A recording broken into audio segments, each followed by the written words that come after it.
O Yuki Tsunoda já completou 7 corridas desde que ele subiu para a vaga da Red Bull no lugar do Liam Lawson lá para o GP do Japão. E até o momento ele ainda não justificou essa troca. Claro que os resultados dele estão melhores que o do Lawson, ele está conseguindo entregar mais, mas quando a gente pega o passado, quando a gente compara com outros pilotos que passaram por esse segundo assento da Red Bull, não necessariamente o Yuki Tsunoda tá conseguindo ter melhores performances que outros pilotos que passaram por lá, como o Sérgio Pérez e até mesmo o Alex Albon e o Pierre Gasly, que são reconhecidos exatamente por terem tido uma passagem muito apagada e que praticamente destruíram as carreiras deles. O Gasly até conseguiu encontrar uma oportunidade na Alpine depois e tá provando hoje que é um bom piloto, um piloto decente na Fórmula 1 e que ia ser descartado, jogado fora lá pela AlphaTauri. A mesma coisa do Albon, que inclusive chegou a ficar um ano fora da Fórmula 1 até voltar com essa oportunidade na Williams, e hoje, mesmo com um piloto tão experiente quanto o Sainz do lado dele,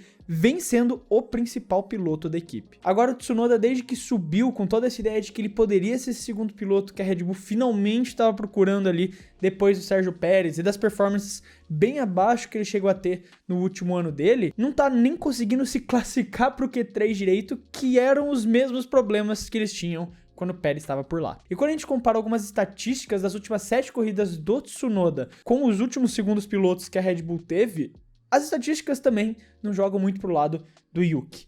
Em questão de pontos conquistados nas 7 primeiras corridas, o Pérez até o momento é o melhor de todos os pilotos que passaram por esse assento, tendo conquistado 84 pontos. Em segundo lugar, o Alex Albon vem com 68 pontos conquistados, que também até teve um começo muito bom, apesar de dificuldade nas classificações, o Albon ainda assim conseguiu escalar o pelotão e fazer bons pontos, diferente ali do Gasly, que vem na terceira colocação com 35 pontos. No caso do Gasly, diferente do Albon, ele até classificava bem, mas acabava se perdendo durante a corrida e caindo várias posições. Enquanto o Tsunoda, nas suas 7 primeiras corridas com o macacão da Red Bull, conseguiu apenas 4 pontos.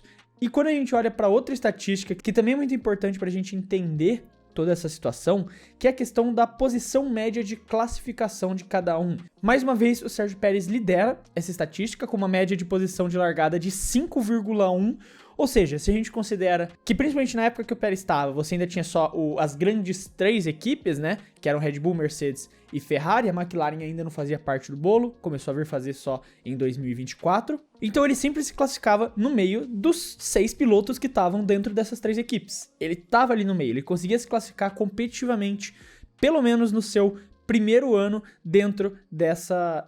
pelo menos nas suas 7 primeiras corridas ali, de forma competitiva contra os principais adversários da Red Bull, inclusive arrancando uma vitória e um pódio.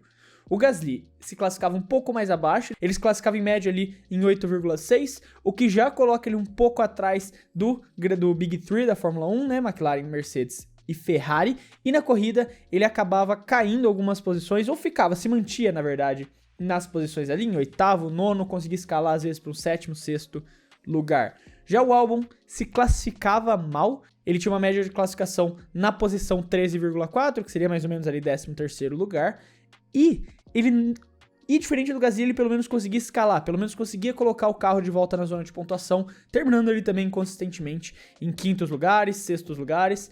Classificação foi um ponto muito fraco do Albon e que inclusive ele conseguiu recuperar bastante nesse tempo dele na Williams. Agora que o Tsunoda finalmente tem vantagem sobre alguém, ficando na frente do Albon nessa questão, com uma posição média de largada de 12,5, ou seja, mais ou menos ali 12º, 11º, ou seja, mais ou menos ali 12º lugar. Só que isso ainda não apaga algumas performances tenebrosas que ele teve, como nas últimas etapas, que jogaram muitas dessas estatísticas dele para baixo. Quando a gente pega em Imola, no GP da Emília-Romanha, o carro da Red Bull, você pode até argumentar que estava melhor pela primeira e única vez na temporada que o carro da McLaren. Inclusive até o Verstappen falou sobre isso depois da corrida, como eles se surpreenderam com quão bom o carro estava durante todo o final de semana, principalmente na corrida e na classificação. Lando Norris e o Oscar Piastri, depois da corrida, foram bem abertos também em dizer como eles não conseguiam tirar tempo. Depois de analisar os dados, depois de conversar com os engenheiros, eles simplesmente não conseguiam se aproximar de forma alguma do carro da Red Bull, o que realmente mostra então que tinha um carro bom, tinha um carro competitivo e que a Red Bull tava com nível para disputar a vitória naquele final de semana. Só que nesse final de semana o Tsunoda forçou demais no Q1 e enfiou o carro dele no muro. Ele tentou entrar ali demais na zebra. Se você pega o vídeo para assistir, comparando quando todos os pilotos passam por aquela mesma zebra, o Tsunoda foi o que mais atacou ela, foi o que mais tentou usar dela. E é uma curva muito rápida, é uma curva muito difícil de fazer também ali em alta velocidade. E o Tsunoda acaba enfiando o carro dele no muro. Pro crédito dele, ele acabou fazendo um bom final de semana e se recuperou na 10ª colocação. Mas, pelo que parece, pelo que se indica, né, o quão bom o carro da Red Bull tava e o quão bem ele acabou indo na corrida mesmo, se ele tivesse classificado melhor, ele poderia ter tido tranquilamente a melhor corrida dele da temporada até aqui. Depois a gente teve Mônaco, que ele não conseguiu fazer uma boa classificação também, caindo no Q2, e daí a Red Bull tentando apostar numa estratégia diferente, porque Mônaco é extremamente difícil de ultrapassar, acabou estragando a corrida dele. Então ele ter terminado lá no fundo do pelotão na corrida, eu nem boto tanto nas costas dele, porque primeiro, Mônaco você não tem muita oportunidade de ultrapassagem, depende muito de estratégia da equipe, e a Red Bull tentou fazer uma estratégia de certa forma até parecida com a estratégia do Verstappen, de segurar por muito tempo, segurar ali até o final, pra ver se não tinha uma bandeira vermelha, se não entrava um safety car que poderia ajudar o Yuki. O que obviamente não aconteceu e ele acabou tendo um péssimo final de semana. E depois a gente teve o GP da Espanha em Barcelona. E aqui eu acho que foi realmente o fundo do poço, que ele se classifica em 20º lugar e na corrida consegue escalar até uma 13ª colocação, enquanto o companheiro de equipe, o Verstappen, estava brigando por pódio com as McLarens. Claro que o final de semana acabou sendo tenebroso pro Verstappen e pro Tsunoda de qualquer jeito acabou sendo também, então pra Red Bull no geral, mas ainda assim o carro era um carro capaz de estar brigando por pódio, como a gente viu o Max fazer. Então, olhando desse jeito, fica claro que até o momento, quando a gente tira o Lawson, até porque ele só teve 2 corridas, então eu acho até injusto comparar com esses pilotos da maneira que a gente tá fazendo. Mas quando a gente pega esse geral, até o momento o Tsunoda vem sendo o pior dos segundos pilotos da Red Bull até o momento. Pior que Albon, pior que Gasly, pior que Pérez. Por mais que na questão de média de classificação ele até possa estar na frente do Albon, quando a gente pega em pontos, o Albon tá destruindo ele. E no final das contas é isso que importa. Mesmo que você não consiga se classificar tão bem, o que a Red Bull espera do segundo piloto não é necessariamente o cara que vai vencer corridas, não é o cara que vai estar disputando o título com o Max, e sim o cara que consiga fazer pontos suficientes para eles poderem sonhar com alguma coisa no campeonato de construtores. Na temporada atual, a 2ª colocação, porque alcançar a McLaren hoje no campeonato de construtores é praticamente impossível. Eles esperam um segundo piloto que seja capaz de pontuar consistentemente para ajudar na disputa do Mundial de Construtores, e o Tsunoda não tá conseguindo fazer isso. Além de se classificar mal, ele também não consegue pontuar. E eu acho que a gente tá tão acostumado há tanto tempo a ver o segundo piloto da Red Bull ir mal, ter dificuldades, porque aqui eu tô pegando o começo da carreira desses caras, mas quando você pega o final deles, de Gasly, o final de Albon, o final de Pérez, foi tanto ou até mais melancólico que o que tá acontecendo agora com o Tsunoda. Então é até fácil da gente enxergar como todo mundo foi muito mal. Mas esses caras pelo menos tiveram um começo bom antes da queda do Tsunoda. E o objetivo desse vídeo não é tacar hate no Tsunoda, até porque eu não acho ele um piloto tão ruim a ponto do que tá acontecendo com ele hoje na Red Bull. E eu tenho algumas teorias do porquê isso pode estar acontecendo. A primeira delas vem de que o carro da Red Bull e o Max Verstappen melhoram com o tempo. Eles não estão estagnados, eles não ficaram parados no tempo, senão a Red Bull seria uma equipe de fundo de pelotão hoje. O Verstappen, que enfrentou o Albon, que enfrentou o Gasly e que enfrentou o Pérez no começo, em 2021, apesar de que 2021 para mim foi o ano que o Verstappen realmente tomou a forma do Verstappen atual que a gente conhece, era o Verstappen diferente do que o Verstappen é hoje em 2025. Da mesma forma que o carro foi evoluindo. Não é mais aquele mesmo carro de 2021, não é mais aquele mesmo carro de 2019 que Albon e Gasly pilotaram.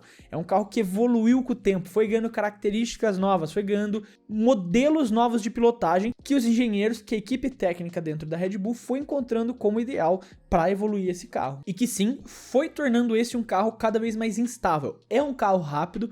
Não caiam na falácia de que o carro da Red Bull não é rápido. Ele é um carro rápido, mas é um carro instável. Existe uma grande diferença de falar que o carro não é rápido e de falar que o carro não é estável. Porque o Verstappen, quando consegue encontrar a zona de conforto nesse carro, é capaz de entregar bons resultados, como a gente viu nas últimas corridas, com exceção da Espanha. Então é um carro que tem potencial para ser rápido. Esse é um carro extremamente difícil de pilotar. Eu já trouxe aqui várias vezes a analogia do mouse com sensibilidade alta, porque eu acho que esse é o padrão que você pode mais relacionar com esse carro da Red Bull hoje. Quando você tem um mouse de sensibilidade muito alta, é muito mais difícil você controlar o cursor. Então, por exemplo, num jogo de tiro, é muito mais difícil de você conseguir mirar para acertar os seus tiros. Só que se você tem a capacidade de controlar isso, você vai ter uma vantagem muito maior de pessoas que jogam com o mouse com uma sensibilidade um pouco mais baixa. E esse é exatamente o ponto. O Verstappen está há tanto tempo dentro dessa Red Bull e foi evoluindo como piloto, junto com essa evolução da Red Bull, com essa evolução da construção do carro, que ele foi se acostumando e foi se adaptando melhor dentro do que evoluiu junto com a Red Bull nesses últimos anos. Enquanto esses outros pilotos vão chegando e sendo jogados num carro que tem um estilo muito único hoje da Fórmula 1 de pilotagem e tem que se acostumar em pouco tempo, o que o Verstappen teve anos e anos e anos para se acostumar pilotando. Não me entendam errado no que eu vou dizer, eu não acho que nenhum desses 4 pilotos que eu falei, se tivessem tido o mesmo tempo do Verstappen na Red Bull, seriam melhores que o Max, mas pelo menos conseguiriam ter tido o mesmo tempo de adaptação da evolução desse carro que o Max teve e poderiam entregar resultados melhores. Porque eu acho o caso da Red Bull extremamente bizarro, principalmente o fato de que eles têm uma segunda equipe no grid e a segunda equipe consegue ser mais consistente e entregar resultados melhores que o segundo carro. Claro que não seria a primeira vez que isso acontece na Red Bull, a Toro Rosso já teve os seus dias de glória que terminou na frente da Red Bull no campeonato de construtores, mas isso não era para acontecer de novo, considerando o nível dos pilotos, considerando o nível de investimento que se tem em cada equipe, o nível de estrutura que se tem para cada equipe. De certa forma, quando você olha, o carro da Racing Bulls parece ser melhor, mais estável, entregar resultados mais consistentes do que o segundo carro da Red Bull é capaz de fazer. Você tem o próprio caso do Hadjar, que está com 21 pontos, que é mais que o Lawson e o Tsunoda têm somados nessa temporada. Isso não era para estar acontecendo.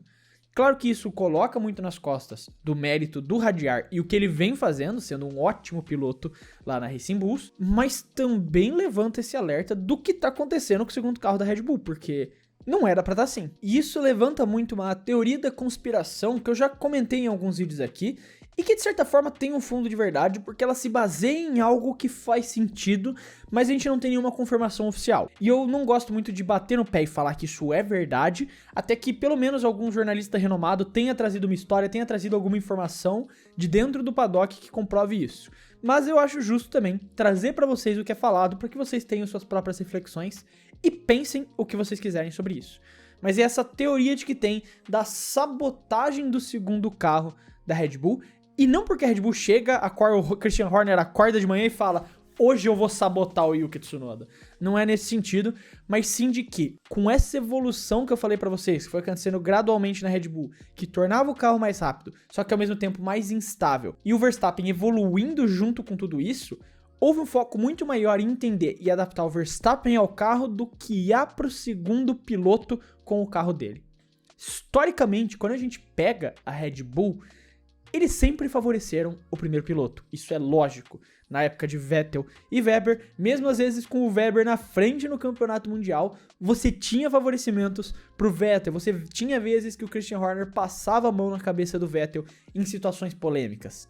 Porque a Red Bull enxergava o Vettel como o primeiro piloto da equipe e fez o que precisou fazer para que ele fosse campeão mundial. Teve a pipocada do Webber, claro, em 2010, mas eventualmente nos outros anos o Vettel mostrou e justificou o porquê ele era o favorecido da Red Bull. Depois do Vettel, eles tiveram o Verstappen. E o Verstappen é claramente o primeiro piloto, e a Red Bull não tem vergonha de admitir que ele é o primeiro piloto e que favorece ele em todas as situações.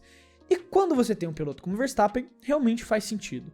Só que o grande problema é, a Red Bull sempre deixou de lado o segundo carro em favor do primeiro. De novo, na época do Vettel, o caso famoso do GP da Grã-Bretanha é que eles tiram a asa do Mark Webber e colocam no carro do Vettel. E o Webber deixa bem claro, nas suas expressões faciais e até um pouco na fala, o quanto ele estava descontente com isso.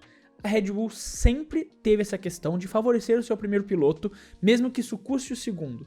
Só que nessa época, na época de 2010, 11, 12, 13, com o Webber e o Vettel, você não tinha um teto de gastos. Você podia gastar o quanto você quisesse atualizando seus carros. No regulamento atual, você tem um teto de gastos. Você não pode gastar o quanto você quiser para deixar os dois carros equiparados. Então, tem esse rumor, essa fala de que a Red Bull então foca seus investimentos todos para aprimorar o primeiro carro, não só pelo Verstappen, mas por quem for o primeiro piloto deles. Eles focam todos os seus investimentos em deixar o primeiro carro o melhor carro que eles puderem entregar para o seu piloto e depois pensam no segundo carro.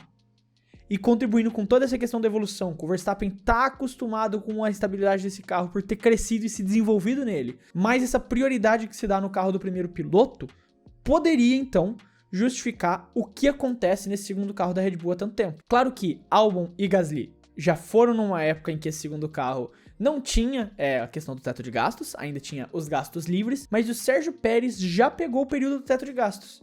E apesar de 2021 ainda não ser tão controlado e o valor era mais alto, você podia ainda gastar mais do que pode gastar hoje, conforme os anos foram passando, você viu que o rendimento do Pérez foi caindo cada vez mais.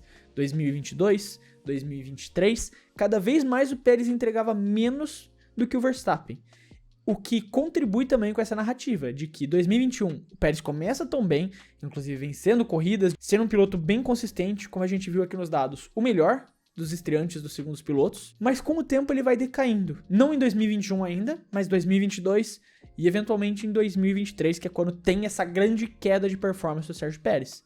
O que levanta então muito forte essa questão do rumor, mas de novo eu quero reforçar para vocês que nada disso é confirmado, isso não é um fato, isso é só rumor que se diz do paddock. Provavelmente tem jornalistas renomados investigando isso para tentar fazer alguma matéria no momento, provavelmente. Mas até agora ninguém trouxe um dado, ninguém trouxe algo que comprovasse esse ponto. Tudo que a gente tem são os resultados de corrida e a questão até estranha de que o Pérez, depois que o teto de gastos entra em vigor de fato ali para 2022, começa a decair de performance. Então são algumas relações que a gente pode fazer baseado em como a Red Bull age no passado. Então, no final das contas, o Tsunoda é um péssimo piloto, ele tá indo muito pior do que o resto.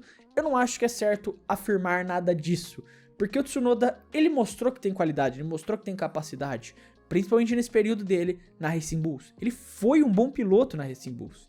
Então, o que tá acontecendo com ele na Red Bull é bizarro. Eu não acho que ele seja um piloto para ser campeão mundial, não é disso que eu tô falando, mas ele também não é tão ruim quanto vem sendo mostrado na Red Bull. Ele é um piloto que poderia tranquilamente brigar por pontos todas as corridas.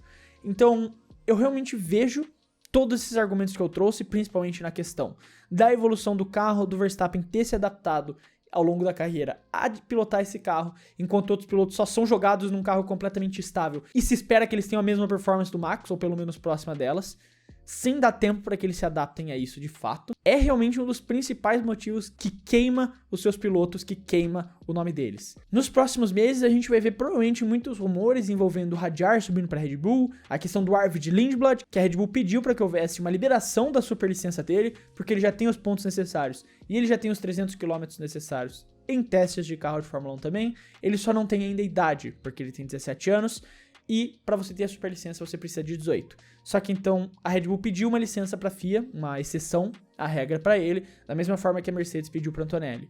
E quando eventualmente isso for liberado para ele, para que ele possa ter a superlicença, eu não duvido a Red Bull tomar mais uma das suas decisões precipitadas e trocar o Tsunoda antes da hora, colocar o Hadjar numa bomba e trazer o Arvid Lindblad, que é quem eles querem que eventualmente assuma o posto do Verstappen. É quem eles encontram, quem eles enxergam como a joia bruta deles para ser o próximo grande piloto quando o Verstappen sair da equipe. Se o Tsunoda vai melhorar ou não até o final do ano, só o tempo vai dizer pra gente. Nesse tempo que não teve corrida, a Red Bull fez alguns testes privados com ele, colocou ele na pista para ele ficar muitas horas pilotando, para ele realmente tentar se adaptar melhor ao estilo de pilotagem que o carro principal da Red Bull pede. Eu torço muito para que ele consiga, porque eu gosto do Tsunoda e acho ele um bom piloto. Até o momento, os números não ajudam ele e também olhando ele na pista não tá ajudando muito. Espero que ele melhore até o final do ano, porque senão ele inevitavelmente vai sofrer o mesmo destino de todos os segundos pilotos da Red Bull. Vai ser trocado no meio de uma temporada sem ter tido a chance de fato se acostumar e mostrar algum resultado com o carro da Red Bull. Mas aí tá o que tá acontecendo com o Tsunoda e como ele se compara com os antigos segundos pilotos da equipe. Eu quero saber a sua opinião, o que você pensa sobre tudo isso, se você concorda, se você discorda. Quero saber o que você tem a dizer, então não esquece de deixar ela aí nos comentários. Se você gostou do vídeo e quiser ajudar o Clube da F1, você pode fazer isso se inscrevendo no canal, porque ajuda muito a poder continuar produzindo todos esses vídeos aqui pra vocês. Quero deixar um abraço pra você que ficou até aqui e até o próximo vídeo.